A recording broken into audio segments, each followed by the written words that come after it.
You can't explain it. And we've said it before. It's kind of funny to think about it. Two people, one staring into the eyes of the other, they're both taking a deep breath, and one says finally to the other, "I love you." And the other one says, "What do you mean by that?" Would you explain it? And you don't. You can't. And you wouldn't. You all know that even human love has attributes that are so beautiful. It can cause anxiety at certain levels where you cannot sleep at night. There's too much love. Falling in love is the most beautiful things that humans can do. And you can do it with each other, and you can do it with an animal, and you can do it with God. Falling in love is almost eyeball to eyeball. It's a relationship that you have that you can't explain. You can't explain it. Some people may ask you what happened at this meeting, and you can't explain it. You might say, "Well, I learned something." And when they say, "Well, what do you learn?" It's tough, isn't it? What if you learned that love is so big that it changes your own heart with you? What if love was so big that it goes beyond anything you can even explain to anybody? But you come out feeling different.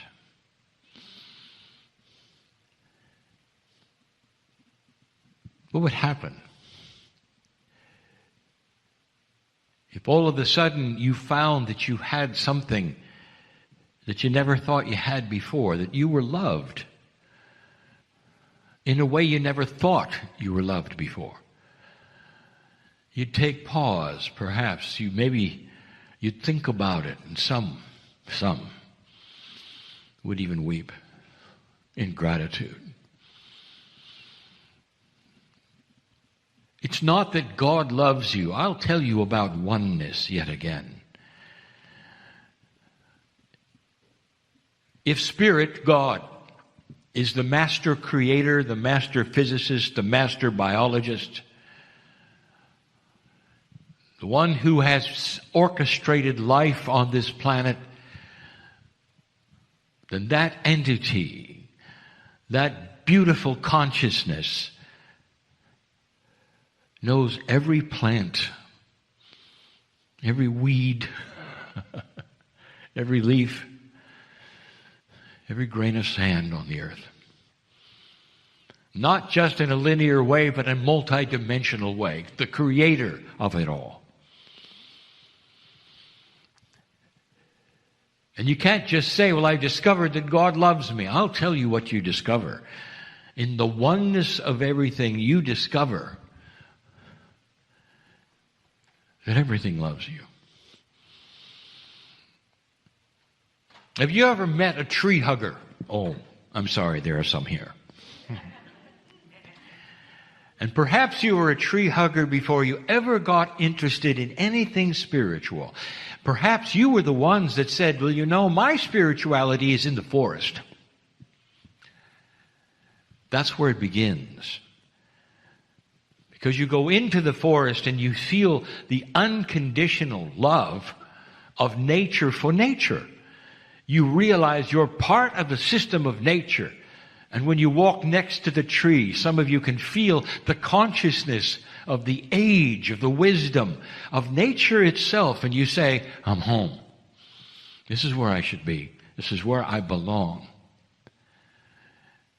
And this becomes your church. And rightfully so. It is the beginning of the understanding of oneness. If you ask the tree hugger, "Does the forest love you?" And the tree hugger would say, "That's why I go there." Yes. I can go there for solace, and I can breathe the air, and I can feel the love of all things. And even if you weren't spiritual, I'll tell you, you felt the love of God. How do you explain to anybody if you suddenly have a realization, aha, an awareness, an awakening, that to be loved by the Creator is to be loved by every piece of matter in the universe? There is an experience when you walk into the woods, tree hugger, and you know it, that says not only you are one, but there's caring there. The caring is that you are part of the system. And the forest does not then point at you and say, stay away, you're evil. The forest welcomes you. The trees breathe and they give you oxygen. One of the most amazing experiences to walk into the rainforest. We've said this before, the greatest creation of oxygen comes from that which you call moss. There's more of it growing than there are leaves. And it coats the trees in the rainforest. When you walk in there, you feel so good. You are over-oxygenated. That's what you're feeling. Why would they give you so much oxygen? Dear ones, this is the lifeblood of your system. You oxygenate when you walk into the forest. The trees are greeting you in a certain way that says, you're welcome, you're welcome. And if you could at least begin to transfer that in the civilization that you live in the culture that you live in, even if you're mid-city and you cannot see bushes or trees for a long distance, even if your feet cannot touch dirt and they're only on cement, I will tell you this, that you can be in the forest. Because the very air that you're breathing came from the trees and the moss, who say, I know you, I love you. And you are one with all things. And that is part of the creative source. Can you understand oneness to the degree that to be loved by God is to be loved by every piece of matter, anywhere? The Creator's matter knows your name. And this is why we had said so many times to those who look at God dimly through a glass in an older energy and paint a picture of what they understand from only their own experience, God then becomes a parent. And the only examples they've ever had of parenting is their own. And all through history then, God becomes a human parent. It's as good as it gets because they cannot fathom anything more than that. And you see the result of it because God has then become a dysfunctional parent to so many. The God who loves you beyond measure is the God who will then punish you beyond measure. It doesn't make sense. But there's no judgment in this because this came from an older energy. Before the energy started to develop and enhance itself so that you could see a little clearer through that veil. And the first thing you saw through the veil was not punishment or anger, but light. There are criticisms of those who believe what they believe in this very room listening to this channel. And when they say you have no substance, you have no prophet, and you have no doctrine. So you just float around in la-la love land. God bless the floater. Because that floater has not just a tree hugger, he's a God hugger. One who understands that a prophet is not really necessary if you can emulate the Creator itself. And so you don't walk around like little gods. You create a oneness of the one God and you participate in the beauty of it.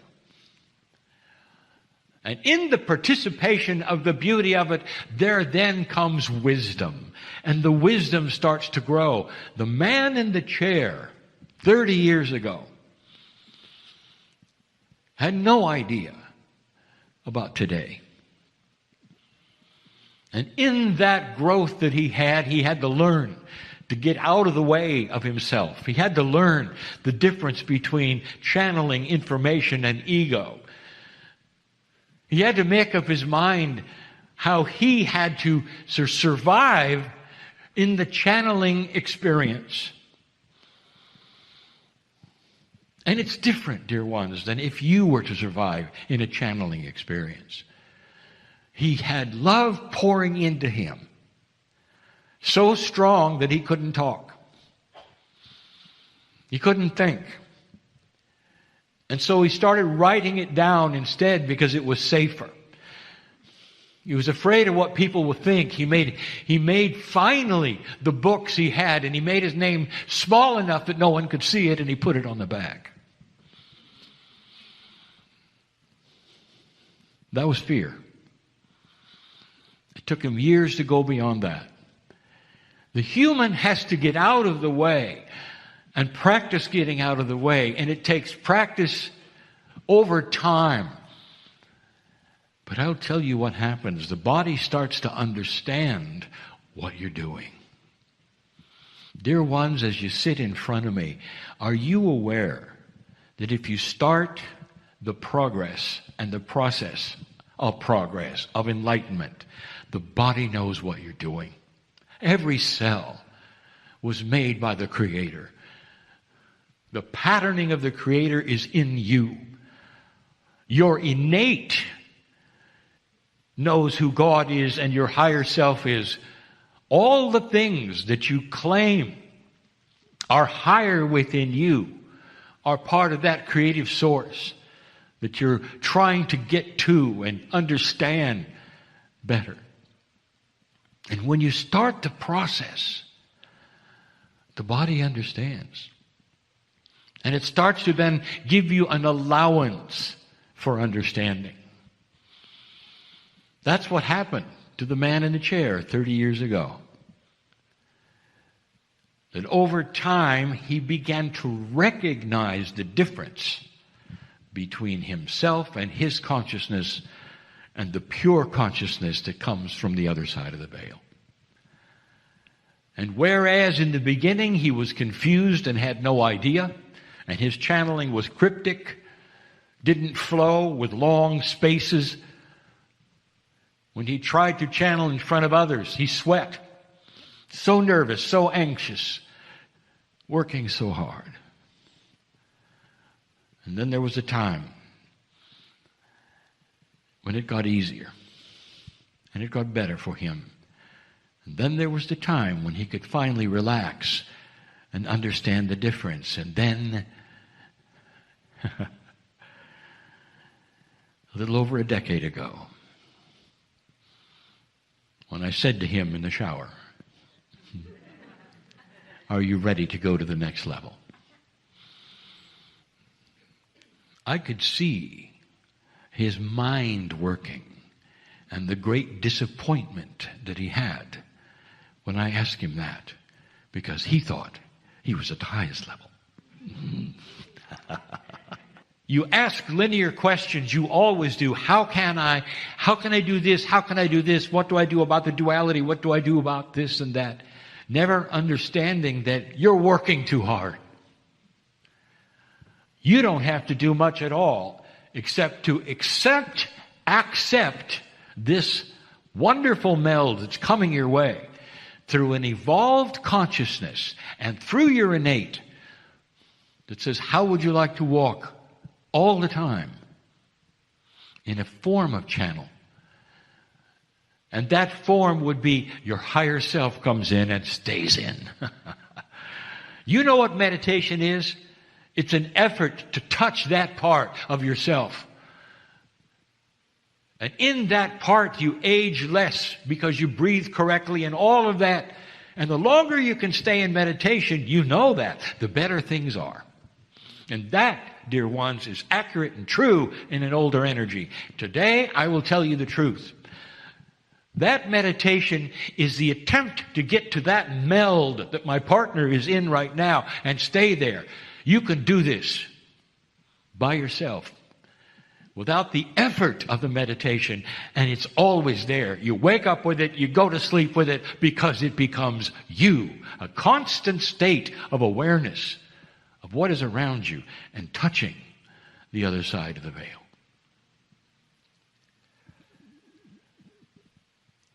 We have admonished those who call themselves New Age to stop chasing people away, to stop being strange and weird. And there's a reason why some of you do that. And that is so you be left alone.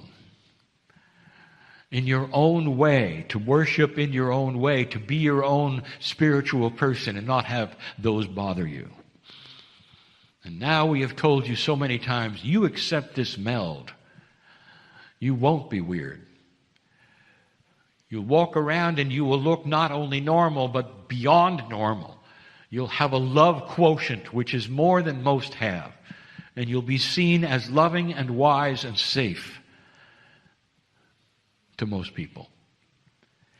The attributes of the masters who walked this planet is they were safe.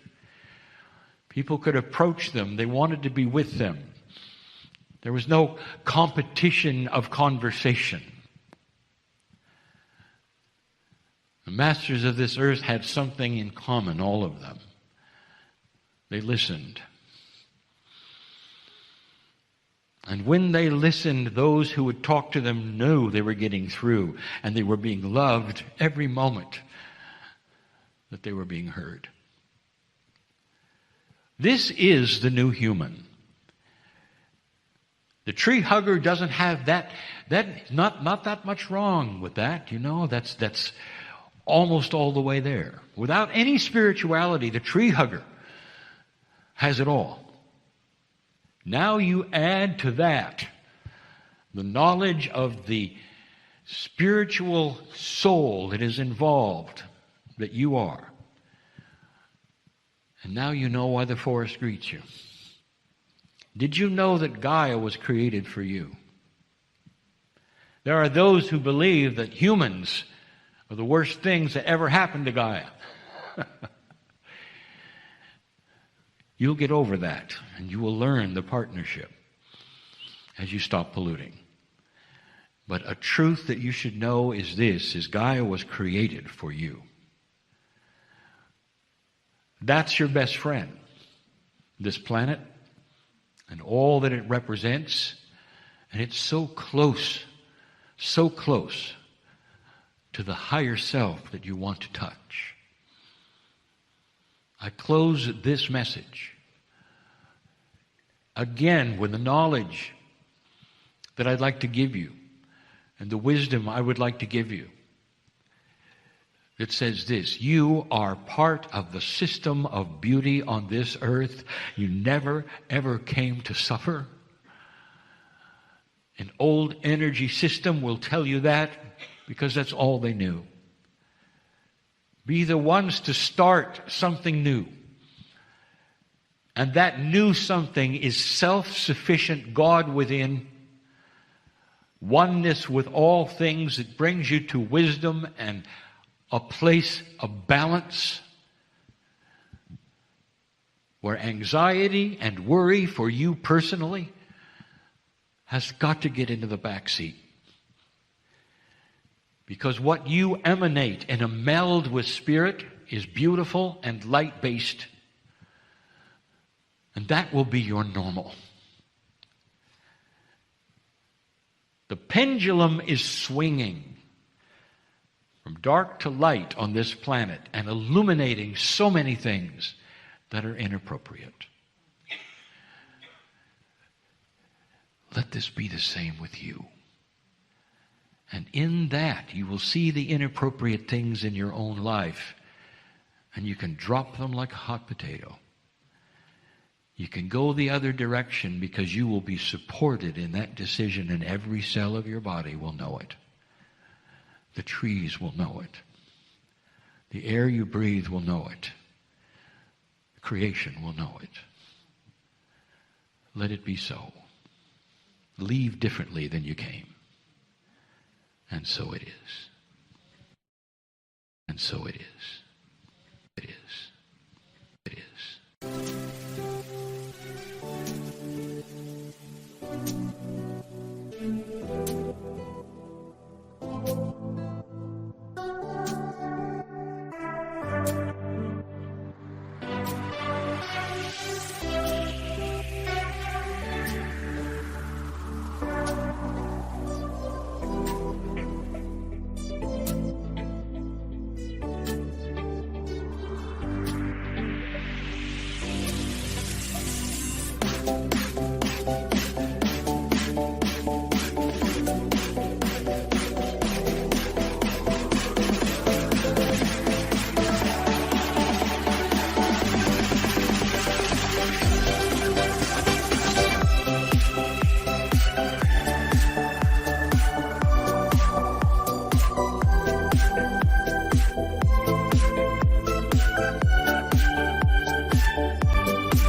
So with that, let's go into a meditation and hear a little more from Kryon. And I invite you to close those beautiful, precious eyes of yours And allow yourself this moment to be completely internal moment for you, free of distraction from anything that was happening during the day and free of distraction from anything that is going to come after this program. Just let all of those thoughts go into the background. You can still observe them if your mind wants to be busy with thoughts and intellect, but don't attach yourself to those thoughts. Just let them come in and go out. And the more you can keep your eyes closed and focused on the inside, the more your body can start to relax and realize that you deserve to have this moment where you can reconnect with the core essence that is within you.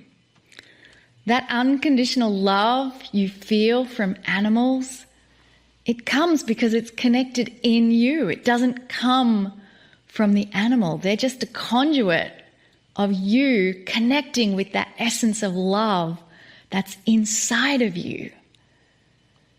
And so let's allow that to blossom by taking time whenever we need it to come back to that core essence of who we truly are. It can just simply be closing your eyes and doing deep breathing, and just remind yourself to do that regularly through the day if it's needed, particularly when you're with certain people that pull you away from that core source of love that's within you. And from this beautiful posture of love, let us now move into a channel from Kryon.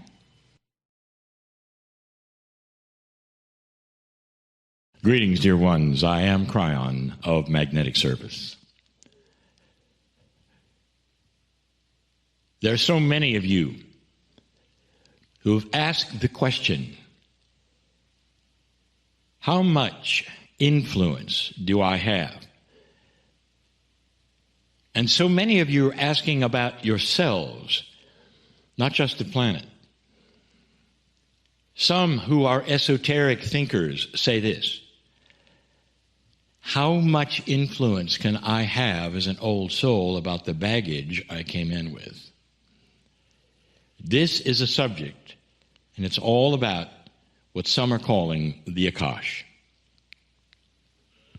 If you've not heard this before, it's a very popular subject these days, and even psychologists are beginning to realize that you come in with certain kinds of influences that are seeming to be baked into your consciousness, that they didn't come from anything you experienced on the planet.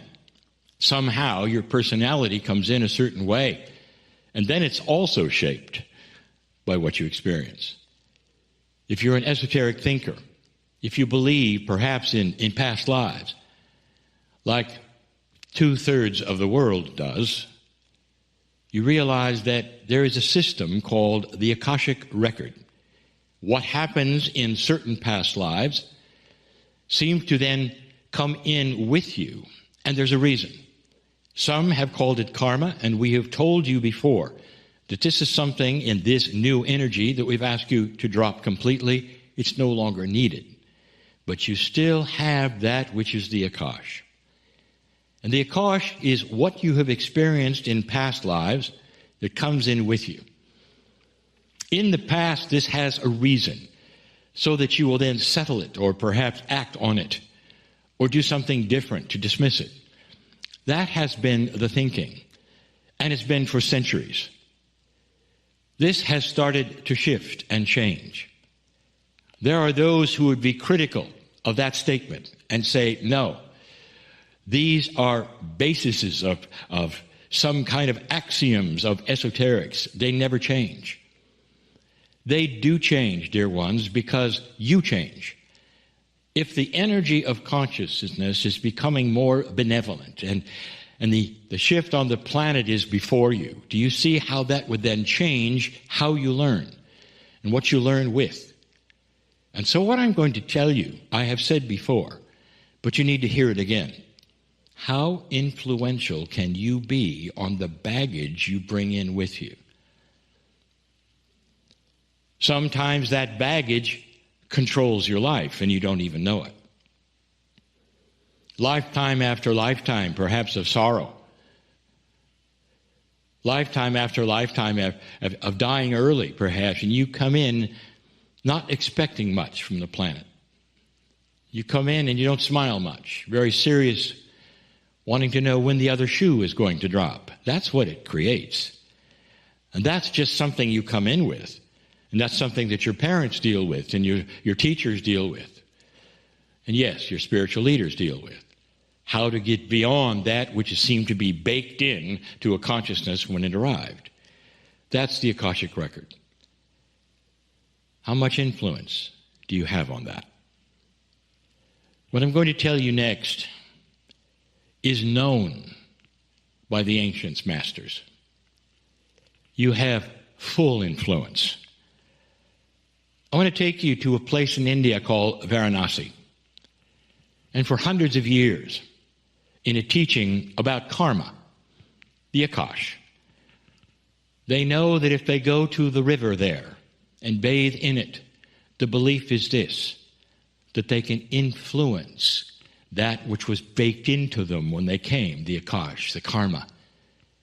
And they can be free of it to a certain extent so that they can proceed with their lives, or the next time around it'll be different. In other words, their belief is what I'm telling you. So for those who are critical of this message, that you have power over your Akashic baggage that you bring in, I'll tell you this, it's not a Kryon statement. This is historic. It's part of the belief system of millions and millions of people already. But this may be new to you. How much influence do you have over what you think is something that is part of you and never will go away? The answer is this. This is a new energy on the planet. I've talked about it already. My partner has talked about it even in this program. We are going to start to see a change in what some call the light and dark quotient. Right now, even as I give this message, there are some listening to this perhaps for the first time and say, what is he talking about? There's war. We haven't had war for a long time. Suddenly there's war, and Kryon says it's getting lighter. I'll say it again if you haven't heard it. Isn't it interesting that we suddenly have a war? Who expected that? And the answer is, this is from those who wish to pull us backwards, pull you backwards, pull us as your guides backwards into a very old energy of war on this planet. It's the old circle of time. That's what you're seeing. And you also have seen the reaction to it from the planet. This is all new. Are you seeing this? If you're only simply seeing the news and seeing the horror of war, you've missed it. There's something bigger going on. This energy, this lighter energy, is going to be of compassion and kindness like never before. A world that's starting to see one another as they see their family, instead of some foreign individuals in a foreign culture with a foreign language. The internet has really helped that. But more than that, the collection, the coherence of consciousness, where you start to see one another so differently than you've ever seen each other before. And in that, there are new tools. The tool set that I'm talking about is the one that's starting to blossom in every human being. The DNA is changing, and we've told you that before. Some of you are starting to accept it, realize it, and move forward with it. Some who have felt nothing is possible in my life, I cannot change who I am or what I am, are starting to have an inkling to change your mind about a tool set that you might have that you never felt you did before. And you do. You really do. And part of that tool set is to fully and completely change that which you came in with that might affect your life. And the next question, and I know those of you who are listening and saying, okay, I believe that, it's true. How? Those in India said, well, you go to a certain place and do a certain thing. It's actionable things, and it still is. But you don't have to go to India. You don't have to bathe in the river. And even those things are limited compared to what you can do today. Would you like to drop inappropriate karmic things? Drop inappropriate, I will say for the time, Akashic remembrances. We have given you examples of this. The Circle of 12 has done the same thing. But I'll tell you this. There is so much power in intent. If you're really interested, you can start that process. Your intent to do so is seen as permission for you to change that was inside your DNA. That's where it's kept. I've told you that. Did you know that pieces and part of your DNA come with you from past lives, carrying certain things, the Akashic record for one? What do you do? Dear Spirit, I have intent to drop these things that I don't need anymore in this lifetime. Can you say that? Dear Spirit, right now, I am dropping those things that do not propel me into kindness and compassion and keep me from joy and peace. Dear Spirit, I am in charge of my own biology. My soul and I together drop the inappropriate things that would get in the way of peace, joy, compassion, and happiness, or the rest of my life. I now have that power, that ability, and I'm doing that in front of all who wish to watch. I am changing my DNA. And with that, I proclaim a new lightness of spirit, a new kind of kindness for myself, which will occur. One where I can look at myself in the mirror and say, I am indeed beautiful in the eyes of all that is, because I have God inside, because I no longer have a stone to carry around or pull me backwards. I am that I am. That is your power today. An empowerment that we are telling you is new and different and belongs to you. That is your lineage. That is why you came. Congratulations, dear ones, on what you are becoming. And so it is. Greetings, dear ones. I'm Kryon of Magnetic Service.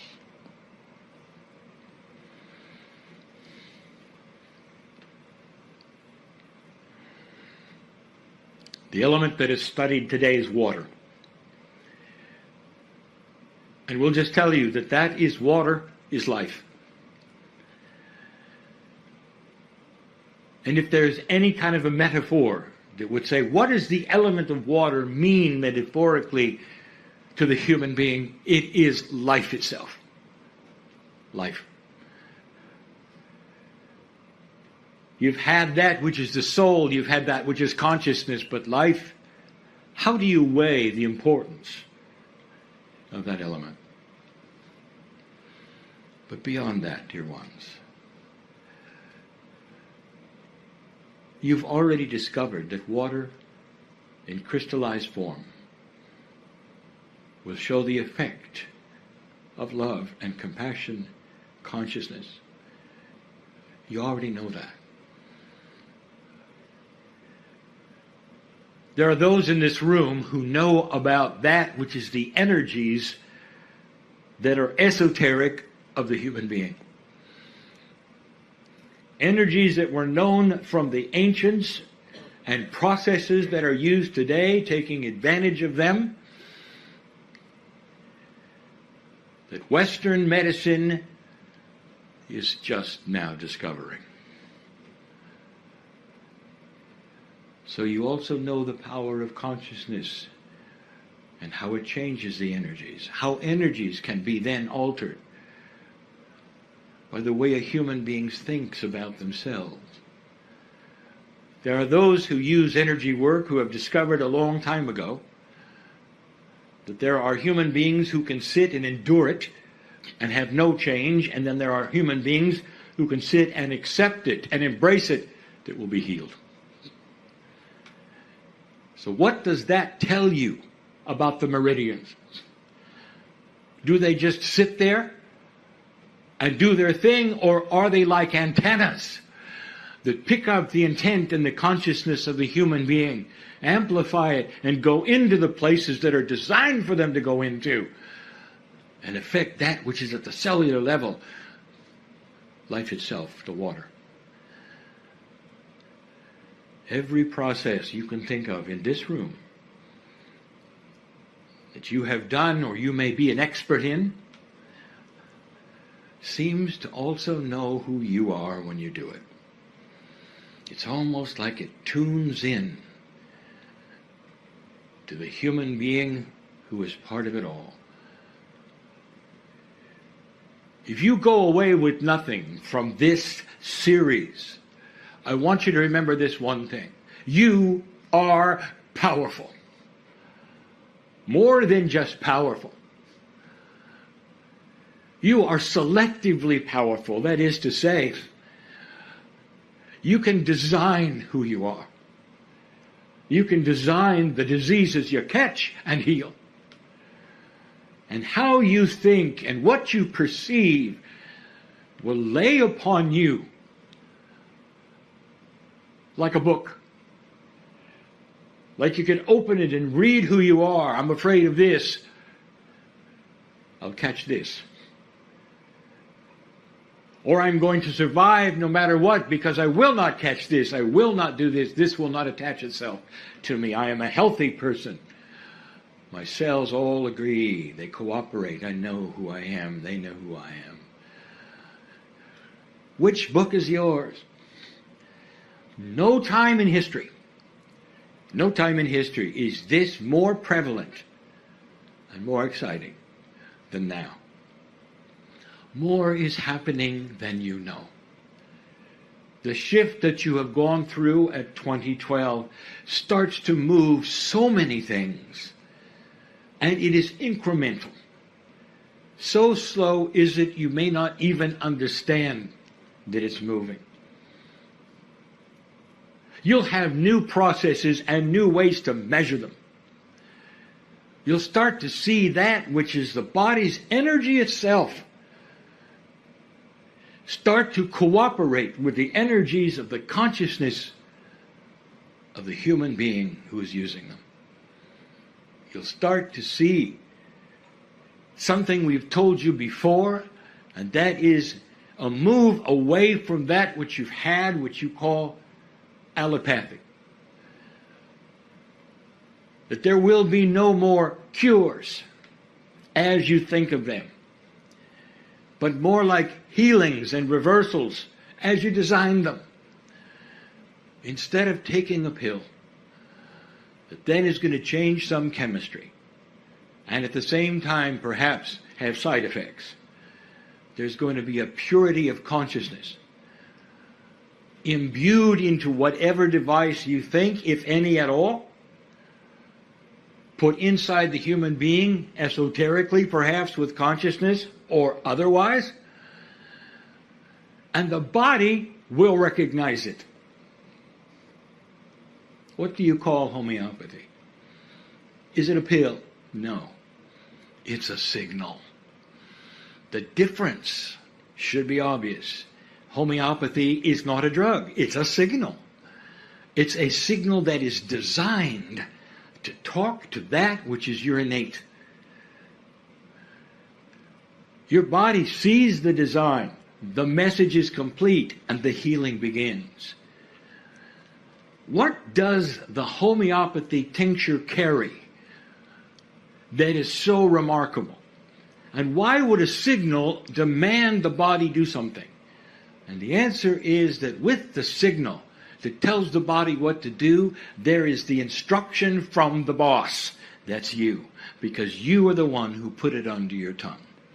And it was your intent imbued upon that which is the tincture.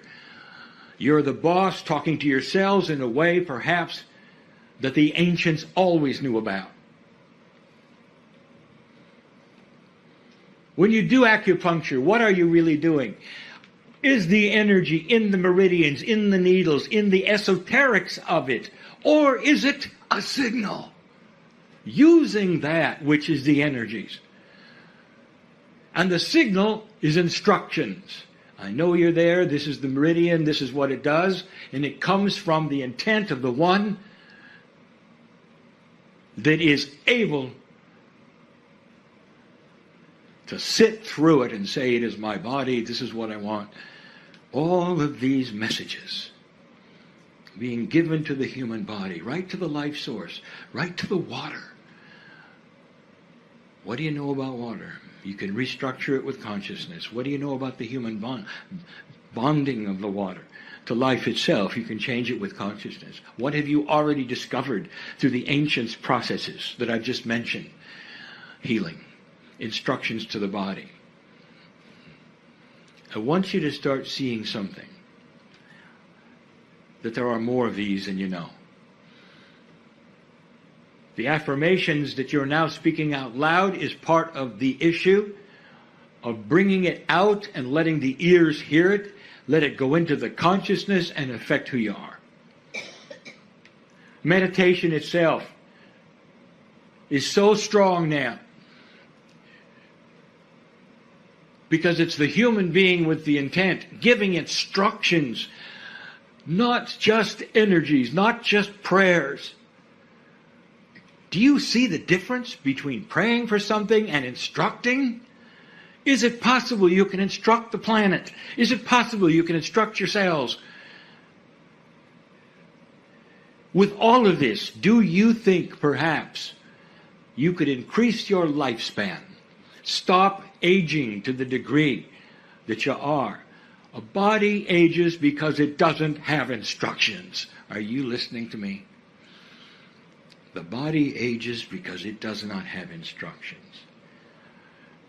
You'll say, this is silly. The body ages naturally because of the way it rejuvenates or does not, because of the telomere shortening, because of this and that. And I'll tell you, dear ones, it will do what it does if you just sit there and watch it. And that's the default of the way a body works without instructions.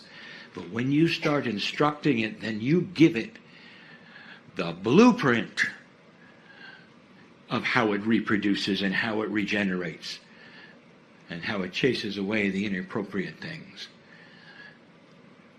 I'm telling you, you're in control.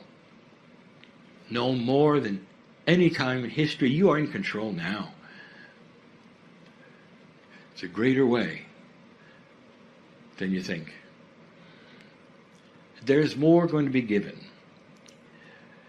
But I'll tell you this. I want you to look to the ancients and your ancestors. They had things that you've thrown away. Wisdom that you do not necessarily want to look up and read. Ways of getting along. Old adages and sayings that are so profound that you've cast away on the floor. Ceremonies that worked because the ones who did the ceremony were of like mind and understood what they were doing. Kryon, are you saying we should do ceremony? Yes, you should do it in your own way. In a modern way, perhaps. Maybe even at the office. Do you think something like that is possible? And the answer is yes.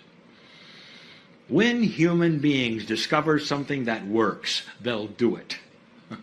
And ask questions later. This is what's happening. This is what's going on. Compassion in the workplace. This is what's going on in so many places around this planet that is unreported, that you don't know about. It will be years before the news will ever pick that story up. Not enough drama, you'd say. And yet it is the most dramatic thing that's happening on this planet. And it will eventually create compassion and peace where there wasn't peace, negotiation between countries that looks far different than it ever did before. That's coming. And for now, we say to you, dear ones, that you are needed to remain peaceful for what you see, to be better knowing and have better knowingness and consciousness and things that would frighten other people, and you know better. And you would say, this is not what it seems. Be peaceful. For your balance will then affect the others around you. And then in the end, they will come to you and say, you were right. Perhaps I should listen more. Perhaps I should look up that which is my ancestry and listen to them more. Perhaps I had to research what they believed and listen to that more. That's enough for now. And so it is.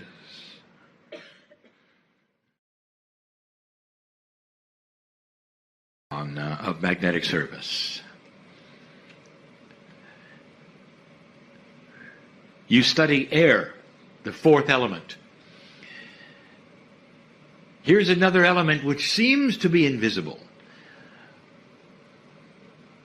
You can see it clearly. The wind carries it. It is the wind. But in general, it is something that is precious to you. You need it for life.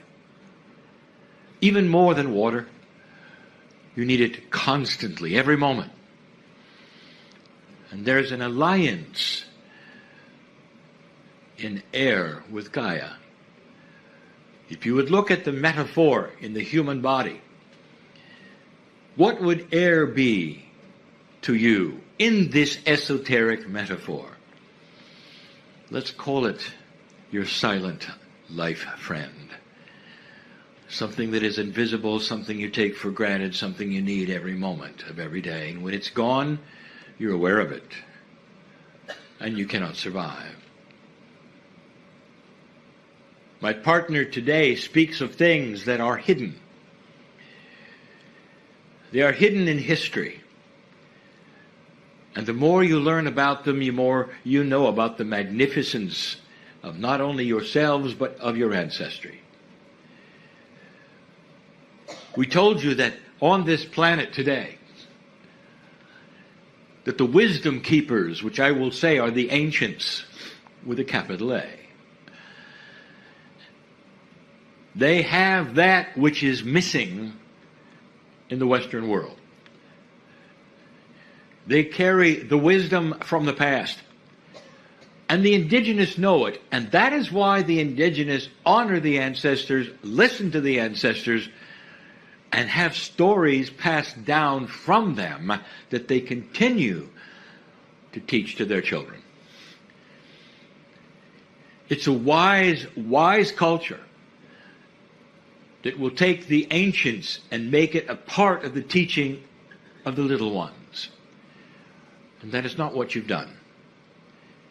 What if you could extend this? Who were the ancients before the ancients? And that is the study of the stars. The ones in the galaxy before you. Is it possible that their wisdom is also in you? And then you'd have to ask the question, well, where did you really come from? Is it possible that you, as a human soul, are an extension of what has been before Earth had life? And if that's the case, do you have wisdom beyond the planet that you could pull in and help what's going on now? That invisible friend called air is the ancient wisdom you carry. What if you could pull upon this right now? I would like to tell you something, dear ones. Many in this room have. The ones listening to this in the future will begin this. The very wisdom that I am talking about, this invisible friend you have, is yourself, in your own Akash. That, combined with what you would call the creative source, is the secret for peace on earth. You are starting to discover energy beyond that which you would say is the energy you would need to live. This is energy within the human body. These are specific energies that have always been here for your humanness and the biology that you had before you ever came here. If I told you that the energies of the creative source and your body were the same for other life forms all over this galaxy, would you question that? Would you say, well, the other life forms probably were not humanoid? Yes, they were. Other life forms were probably not like us? Yes, they were. And we'll say it again, when you meet them someday, they may look a lot like you. What did you learn that was not from Earth, that you pull in right now in your Akash, and you intuitively are awakening to something that's from the stars? Now, what would that look like? I'll tell you. The astrologers are awakening to quantum astrology. The homeopathists are awakening to esoteric multidimensional homeopathy, energies beyond what they thought. Some of the most ancient and understood known facilitations are starting to have multidimensional attributes. That is an awakening from the stars. You didn't have it until now, and your Akash is starting to give it to you. This is your best friend. Air is so interesting. Did you know that right now, this particular group, where you are on the planet, is one of the freshest places you can be, with the purest air you could have? The reason? You study in school photosynthesis. You understand the air and carbon dioxide exchange. You understand that Gaia, the trees, are giving you the oxygen that you need for life. You understand that you give them back something they need. But did anyone ever tell you where most of the oxygen on the planet is produced? And if you would say, well, it has to be the forests, you'd be wrong. They're the smallest things that exist, the lichen, all of the moss, the rainforests. They are producing more oxygen than the trees. Therefore, you are in the right place at the right time to go outside while you can and breathe some of the purest oxygen that is being manufactured by your best friend, Gaia. You have another best friend in this metaphor, and it is your Akash. It is giving you the life force that will create something very special on this planet. New information for new health using the energy meridians of the body and so much more. So much more. Energy of the human body will be the secret for longevity and healing someday, more than anything that you have today. Dear ones, there is so much more than you recognize within yourselves that you've never been taught. I want you to leave this place thinking about this. Surrounding you right now, multicolored universe of energies that have your name on it, that walk with you in that which you call your Merkaba, carried partially by you, your biology, your DNA, and even your soul, all mixed together to be something divine, beyond that which reality which you understand, and is the absolute secret of health and life. This is why, as you discover these things in the future, you won't overpopulate yourselves. You'll have wisdom to know what works and what does not. A whole different way of producing food, electricity, and water. A new paradigm of living for the planet will wipe out all of the fears that you currently have in 3D. You don't know what you don't know. If you can hold this vision and think positively, this positive feeling will carry over even into your next life. And when you're born, your Akash will ring with it. That there's hope, you're here for a reason, and you don't have to suffer. The new generation on this planet is the key to everything that's going to take place. And as time goes on, you will be the new generation. Think of it. And so it is. I invite all of you to close your eyes and just allow this space to disconnect from any thought that you may have had, and to disconnect from any chatter that might be happening in your brain.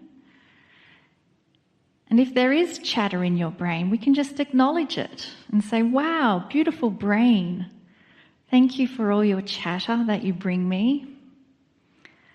But we're going into some quiet time because we're going to disconnect from that chatter in our brain.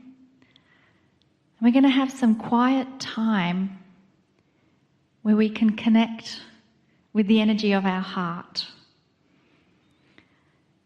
It's the energy of our heart that wants to communicate to us in this moment. Our beautiful heart that is present every beat throughout the day. Even if we are not aware of it, our heart is beating every moment of every day. And it's there in the silence, waiting to connect when you're ready to listen to the whispers of the silence that it exists in. And each of you has such a unique path.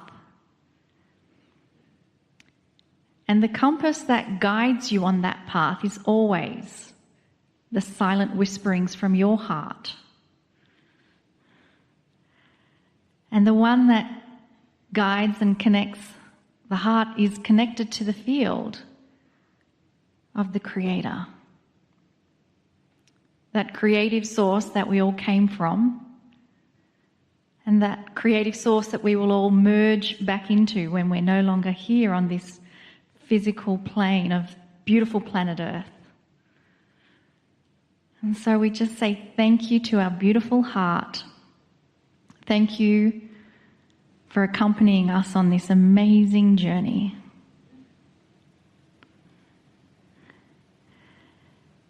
And now we allow our heart to receive the love wash that is here, should you choose to receive it. We allow our heart to now receive that love wash from Kryon.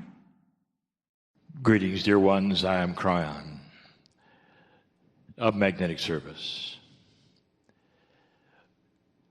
So much you have experienced and seen, heard in these 2 days. I speak, of course, to the audience in front of me and not to the ones who will listen later. But for all of you,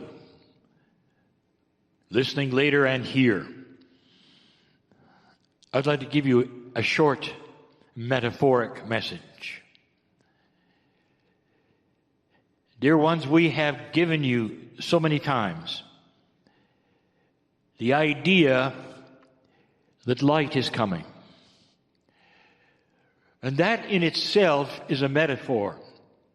For the light we speak of is enlightenment. And this takes shape in so many ways. You could say that the light is coming in wisdom, in understanding, between human and human. That's not here yet. You can say light is coming in the inventions of the planet, so that electricity can be produced without any resource being used, and food can be grown where food could never be grown before, and there would be no hunger. That's not here yet. And on, you might say, that someday there will be enlightenment even in that which is your governments and the way things work in corporations, and that it will change the face of everything. I'd like to tell you that all of that hangs in the field. It hangs in the field. That means it is your future. For those in the room and for those perhaps listening might understand, but I will tell you, your planet is on a target. A road that has a target on it. And on this road there is something unstoppable, and that's you. There was a time when I said, humanity may do this if it chooses, and you can go back in time and hear this so many times. That you have free choice, dear ones, and if you choose to do this, then it will happen. And at this point, I will tell you, at the beginning of this year, that the snowball is rolling, and you're not going to stop it. And that snowball is white, and it's light. And it may take a little longer to get down the hill than you want. But I have seen this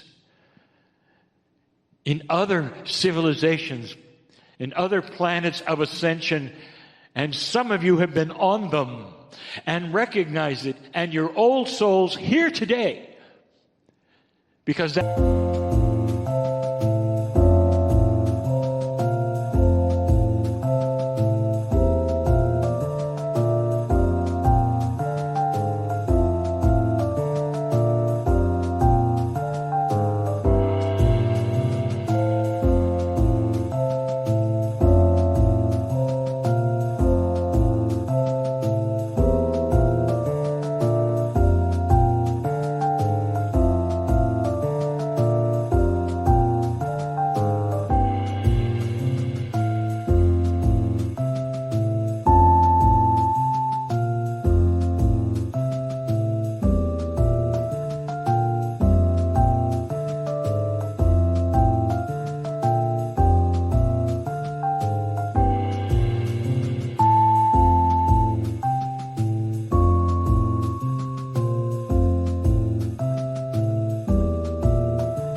you understand it better.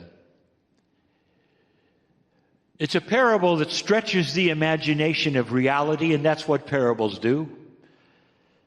In some of mine, I will take you to planets that don't exist and situations that can't happen. But there's a reason. There are things you don't realize, attributes that you do not know about that which we call light. And so to show you what I mean, I'll give you this parable.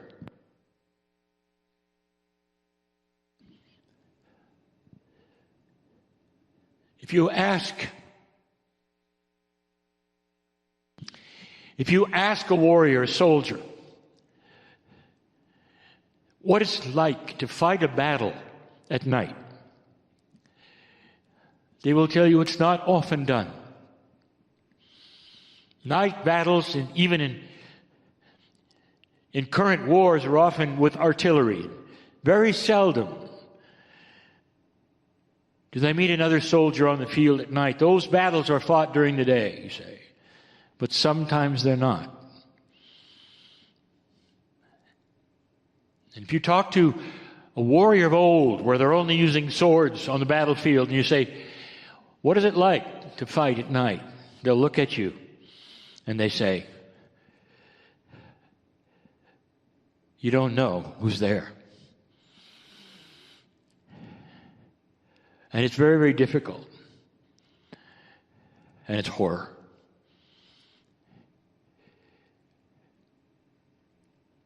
That's the metaphor of this planet at the moment. You're in the dark. You are still in the dark. And you're fighting battles wildly in the dark. And that's the dysfunction you see. I'll take you to a planet that's very dark. And woe is a warrior. And he's been fighting on this planet for a very long time with a very old rusty sword.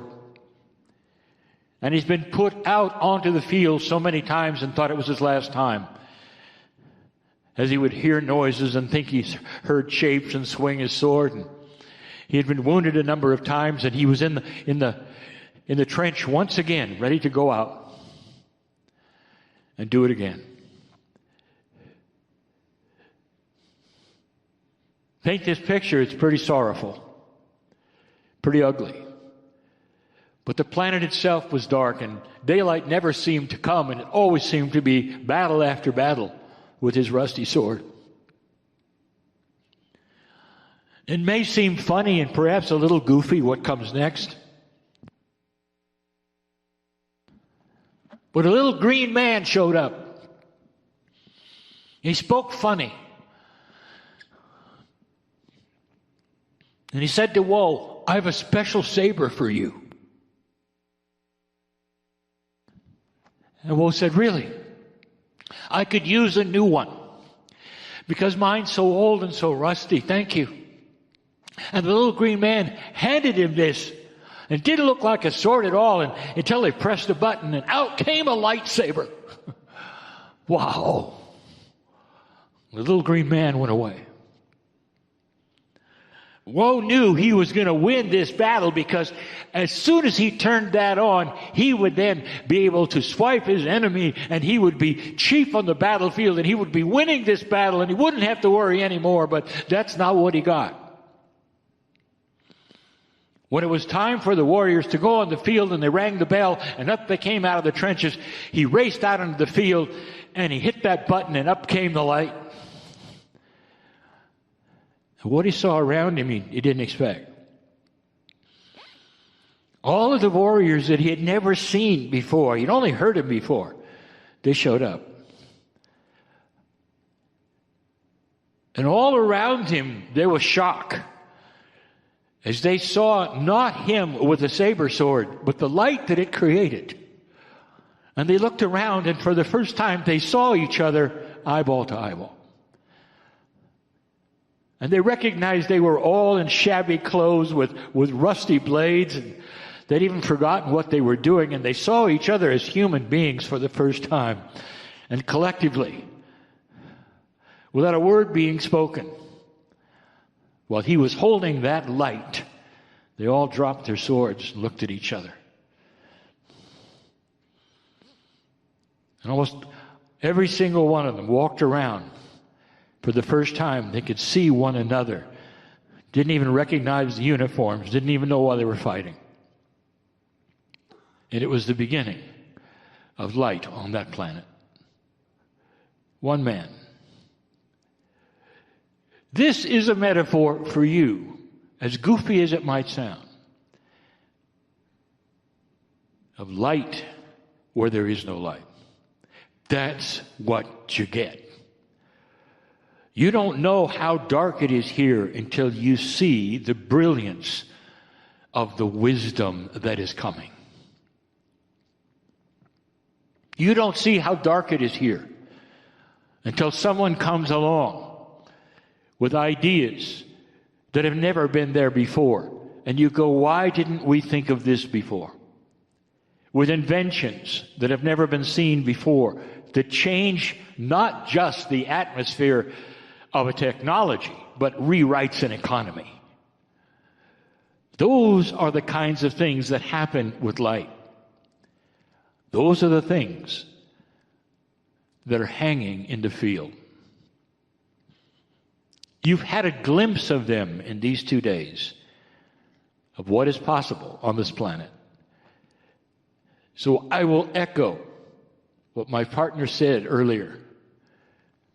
Don't be afraid, because you have that saber sword. And slowly you'll understand how to create the light, what it means, and how to put it in the framework of mastery and not conflict, and how to use it so gently and so softly and so beautifully that you illuminate areas that needed illuminated and they never even knew you were there. Like the one who strikes the match in the dark room, you can't see who it is, but you see all around you. This is the future of this planet, regardless of what you're being told. This is the future of this planet, and old souls are the ones with the experience that they have who will bring it to fruition on this planet in these times. There is no accident you are here. There is no accident that you are hearing these words. Now go from this place or this recording and think about what I have said and understand who you are and how the Creator has set this up and how you have agreed to it and why you're here. In compassion and love, which are the tools of the day, I congratulate you for being here and taking the mantle of this lifetime that may change everything on the planet. I am crying in love with humanity. And so it is.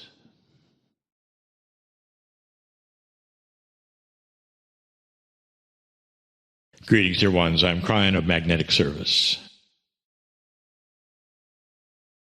It seems as though the subject of the day is about things that perhaps you can reframe in your mind, that perhaps were not given to you fully. There is so much hiding. Hiding because it hasn't been exposed yet, or you haven't been aware of it, and yet it's always been there. Like the child who grows up breathing air and then one day he studies what it is. He took it for granted and nobody told him about the molecules in the air, where they came from, and the symbiotic relationship with the rest of the planet. It was just air, he breathed it. There are many things like this. I'm going to give you a metaphor today, and it's one that some of you, most of you, will understand and have seen. You'll understand also as we go what the metaphor eventually is about and what it means. We have done the circle of 12. We're going to do it again today. And what this circle of 12 actually is about is you discovering the bigger you. Even religious leaders, spiritualists, have put God on one side of the veil and you on the other. And there are all kinds of processes that somehow then allow you to touch that face of God in some way that is not here. It's across the veil.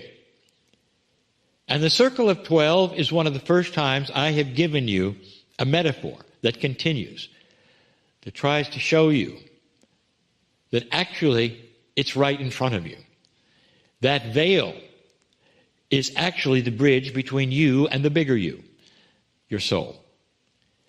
Now, some will say, well, what does that have to do with the veil between us and God? And I'll tell you, your soul is part of the creative source, a major part.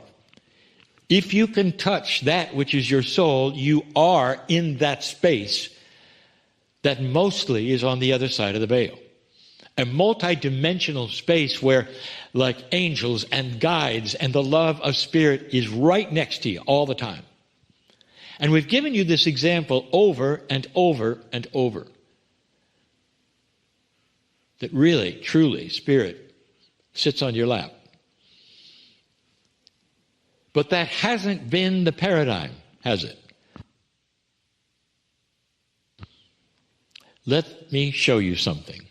I want you to visualize with me something that most of you have seen. That visualization would have a number of nested boxes. Now, sometimes you will see this, depending on your culture, in decorative boxes that are nested, one smaller, one smaller. You open one, there's another one, it's smaller. Open one, there's another one. Sometimes it's with eggs that are made and manufactured. One egg is big, you go and open it, it is smaller, smaller, smaller, and they're all decorative and they're all beautiful. So visualize that for a moment because you've seen it. When you get to the smallest one, it's cute. It's fun. Wow, I went through 10 of those to get to this cute little guy. I wonder if he knew he was really in there, if he could talk. So here is the first part of this metaphor. The little box, the littlest one, nested in there, all put together, with all of them assembled. That little one is you. You have no awareness of the box around you. It's in the dark, of course. And if somebody told you there was a bigger box you were in, you'd go, I'm not really sure. I'm not sure that you're right. But if there is, it's the veil and God is on the other side. Well, then they say, well, not exactly. There's a bigger box around that. What could that mean? These nested boxes are an awareness. They are boxes of awareness. And we have told you all along that the biggest one, the one that God sees, the one that I see, is the real you. The little one is the nested you. And here's the invitation, and it was always there. We want you to understand that as you start to accept what I am telling you, perhaps instead of what others have told you is the limit of your spirituality or your thinking, is simply surrounded by another box. We have talked about peeling the onion of your reality, where you start to peel it and find the core you. This is the opposite. I'm talking about release. How many of you are willing to say, Dear Spirit, if there is a bigger box that I'm in, show it to me. And that awareness alone starts to disappear the internal boxes. You might have 10 nested boxes and suddenly you've got 3 because you're so much aware of the love of God, of the tools that you have as a human being, that the energy of Gaia is alive and well, and that you actually are in control of your reality. You just dismissed 3 or 4 boxes. Now, what are those boxes? They're what you've been told. Every single one of them represents that which you have been told you are. It isn't just inaccurate, dear ones. Some of that was on purpose. Some of it was also the best that humans had at that moment. But it all told the story of a great big God and a very small you. That part was correct. But no connection. A wall between you. That's what you were taught.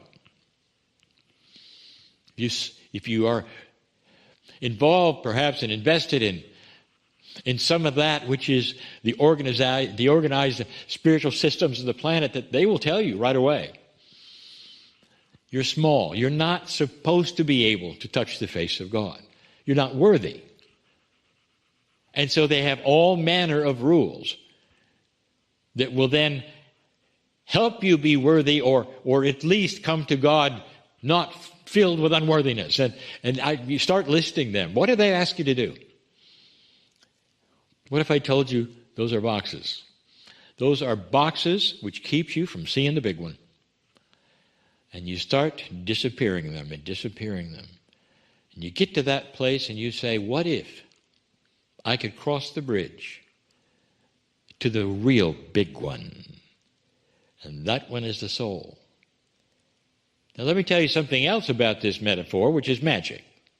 As you start to then dissolve the boxes around you, you become the box around you. You get bigger. So a nested set of 10 becomes a nested set of 5. Because the box in the middle is starting to dissolve the boxes around it, and it's getting bigger and bigger and bigger, and now you've got perhaps just one. Welcome to the circle of 12. So if you followed this, here you are, a much bigger box, nested in one other. There's the soul of the human, which is the big one, and you, the one that's in 3 dimensions that you know well. But you're very close, and you can feel it.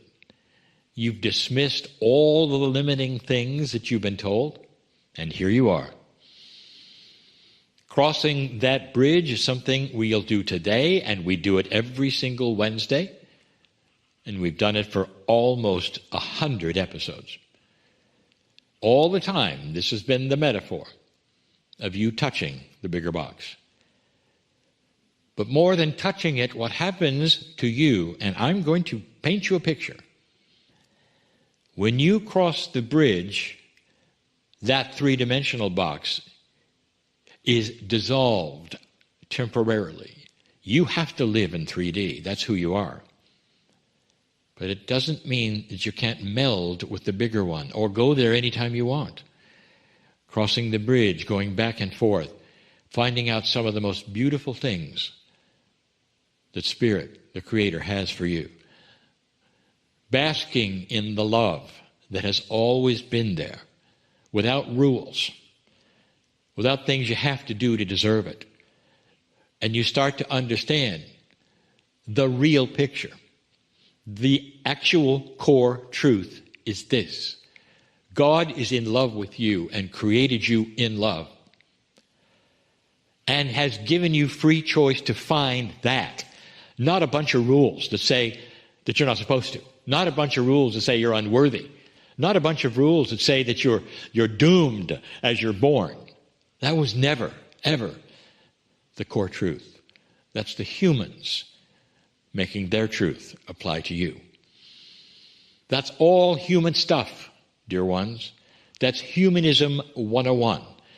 Punishment, reward, bad, good. All of those things have nothing to do with the love of the Creator for you. So here you sit and stand, perhaps on the bridge. Perhaps you finally understand that bigger box is you in an alliance with the Creator, your soul. That is the truth. Anytime you want. The Creator has His hand outstretched saying, why don't you come to that bigger box for a while? Visit your soul for a while. And sooner or later, they meld together. So every day of your life, you're walking between and inside until they meld together. And that is called ascension. This is where you are right now.